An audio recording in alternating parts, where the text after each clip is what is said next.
Deze kan ik afvinken. Ja, nou nog op de schaatsen natuurlijk, maar deze hebben we in ieder geval gehad.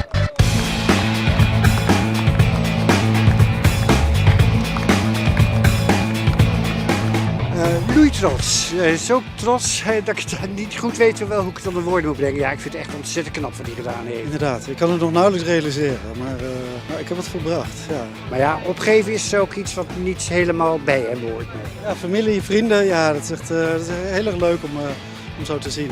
Sowieso ook de ondersteuning die ik onderweg heb gehad van familie en vrienden, maar ook van wildvreemden die ervan gehoord hadden en me toejuichten en aanmoedigden. Dat was heel erg mooi, dat was heel erg leuk. Gewoon mooi dat mensen dat gewoon lekker in hun hoofd hebben en ook uitvoeren. Er zijn genoeg mensen die het bedenken en de uitvoering is meestal een andere zaak. Met het fietsen ben ik gesteund en met lopen is er af en toe iemand meegegaan een stukje. Iemand heeft een heel klein stukje meegezwommen ook. Maar voor de rest inderdaad helemaal zelf verzorgd. En met mijn eigen bagage bij me. Met het zwemmen als vlot en nu met een rugzakje. Het is niet voor een goed doel, het is niet voor heel veel likes of hoe je het ook maar mag bedenken. Het is voor Elcho en dat vind ik wel heel mooi eigenlijk. Dit ga ik niet nog een keer doen, denk ik. Nee, 1 keer is mooi geweest.